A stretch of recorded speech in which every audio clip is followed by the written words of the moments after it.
Have you ever wondered why you can't read your boss's handwriting? Well, that may be because his thoughts are faster than the speed of his hand, resulting in a barely comprehensible transcript that even he may not be able to read later on. One person's handwriting is not just one alone. Sometimes they have a combination of angular, sometimes archaic. It says that which is the predominant style they have. Okay. It doesn't mean that a person will write continuously in just one style. Again, maybe it's affected by the mood, but we do have seen variations that a person have 2, maybe even 3 styles of handwriting, but we'll pick up the one that is more predominant. Some people call it thread handwriting, some people call it snake writing, some call it noodle writing, because it has no form. You could see that this writer has got a very fast-paced life. He doesn't want to waste time. His communication is going to be like in 5th gear, fastest around. So it's expressed in his handwriting by just being very fast. He doesn't waste time trying to create angular or garland writing that expresses it clearly. He just wants to just get on with things, and he's moving very fast. He sounds like a CEO of a company. Possibly, not necessarily, but possibly. Yes, sometimes we ask this question as well. Would the handwriting change over time? Obviously, when you're a young executive, you have to be careful in your job to keep your job. You write it very clearly. But a few years later, when you reach a level of a CEO and you've got so many things to manage, you don't have time. This can happen that, when you're a CEO, this is the kind of handwriting you have.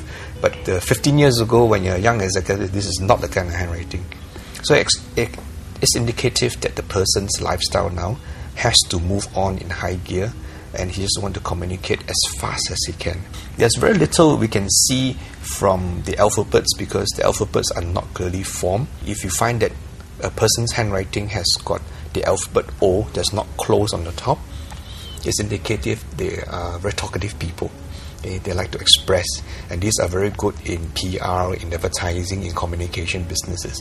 But when it comes to writing in this particular style, there's very little you can see already from the alphabets. People like this has been linked with usually very clever people.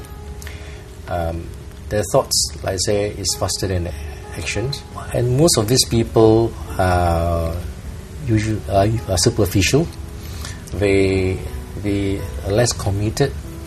This is found in the handwriting of journalists, handwriting of diplomats, not necessarily doctors, some doctors, but usually in the people who are doing jobs that are very high pressure. So they just got to write it down and jot it down because they have no time to form it nicely.